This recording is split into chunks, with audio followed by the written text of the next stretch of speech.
আসসালামু আলাইকুম, welcome to my YouTube channel. আলোচনা করব মাইক্রোসফট ওয়ার্ড পার্ট 7 ক্লাস 1 নিয়ে রিভিউ অ্যান্ড ভিউ এর ব্যবহার নিয়ে। আপনি যদি আমার চ্যানেলে নতুন হয়ে থাকেন, চ্যানেলটি সাবস্ক্রাইব করুন এবং ভিডিওটি একটি লাইক দিন।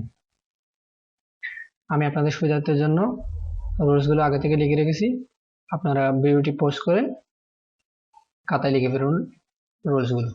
চলুন তাইলে রুলসগুলো দেখে আসি।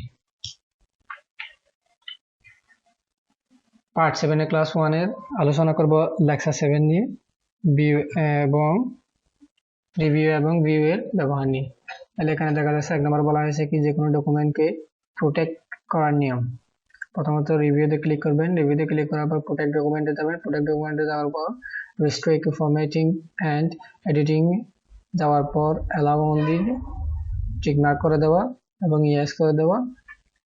তারপরে স্টার্ট ইনফোর্সিং প্রোটেকশন, এরপর উভয় ঘরের পাসওয়ার্ড লিখে ওকে দিতে হয়। 2 নম্বরে বলা হয়েছে পাসওয়ার্ডটি বন্ধ করার জন্য ডানে নিচে স্টপ প্রোটেকশনে ক্লিক করে পূর্বের পাসওয়ার্ডটি লিখে ওকে দিতে হয়।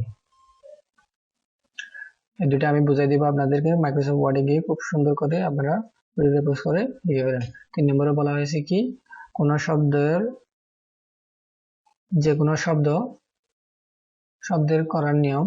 রিভিউ স্পেলিং শব্দ করার নিয়ম মানে বোঝানো হয়েছে গ্রামার মিস্টেক হলে আপনি সেটা কিভাবে ঠিক করবেন। প্রথমত রিভিউতে যাবেন, রিভিউতে যাওয়ার পরে স্পেলিং এন্ড গ্রামারে যাবেন।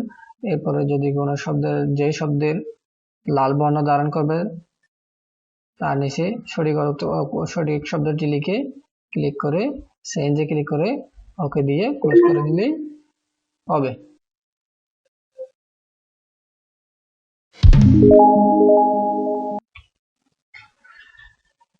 1 নম্বরে বলা হয়েছে কি 1 নম্বরে বলা হয়েছে আপনার ডকুমেন্টটি প্রোটেকশন কিভাবে করবেন। প্রোটেকশন মানে হচ্ছে আপনি একটি ডকুমেন্ট এডিট করতেছেন, লিখতেছেন, হঠাৎ করে আপনার একটা কাজ পড়ে গেছে, আপনি এটা এইভাবে রেখে চলে যাইতে হবে, কিন্তু আপনার এই যে ডকুমেন্ট এডিট করতেছেন সেটি যাতে কেউ এডিট না করতে পারে তার জন্য কি করে দিবেন, লক করে দিবেন, প্রোটেক্ট করে দিবেন। তাহলে মনে করুন আমি একটি ডকুমেন্ট লিখছি,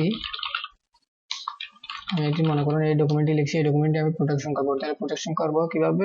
প্রথমত কোথায় যাবো? প্রথমত যাবো রিভিউ, এইখানে রিভিউতে ক্লিক করবো। রিভিউতে ক্লিক করার পর এইখানে দেখুন প্রোটেক্ট ডকুমেন্টে ক্লিক করার পর এইখানে দেখুন রেস্ট্রিক্ট ফরম্যাটিং অ্যান্ড এডিটিং। আমি খুব সুন্দর করে লিখে দিয়েছি, আপনারা খাতায় লিখে ফেলুন ওই রুলসগুলো। এইটাতে ক্লিক করবেন, এটাতে ক্লিক করার পর allow only this type of editing in the document এই জায়গায় ক্লিক করে দিবেন। এই জায়গায় ক্লিক করার পর yes start enforcing protection click করে দিবেন। ক্লিক করার সাথে সাথে এই পাসওয়ার্ডের এটা অন করে দিবেন এবং এখানে 2 ঘরে পাসওয়ার্ডটি দিয়ে দিবেন। আপনার পাসওয়ার্ডটি মনে করুন আমি দিয়ে দিচ্ছি পাসওয়ার্ড দিয়ে দেওয়ার পর ওকে ক্লিক করবেন। ওকে ক্লিক করার সাথে সাথে কি হয়ে যাবে, ওকে ক্লিক করার সাথে সাথে এটি হয়ে যাবে, প্রোটেকশন হয়ে যাবে। দেখুন তাহলে আপনি যদি এখানে লিখতে চান লিখতে পারবেন না যতক্ষণ না আপনি পাসওয়ার্ডটি দিতেছেন।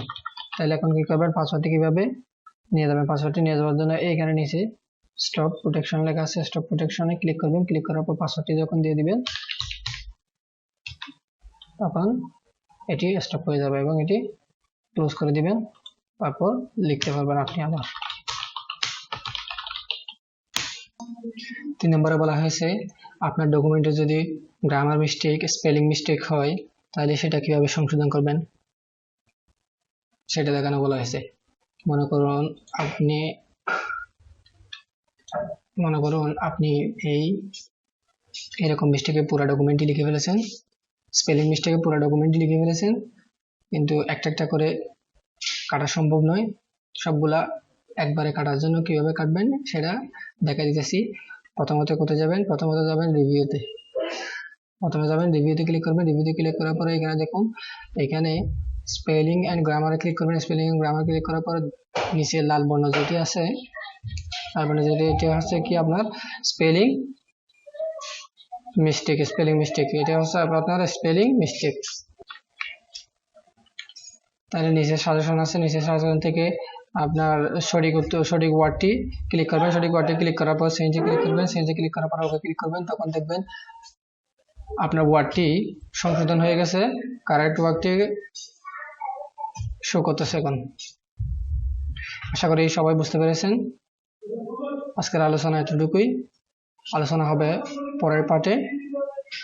ততদিন পর্যন্ত সুস্থ থাকুন, ভালো থাকুন, আল্লাহ হাফেজ।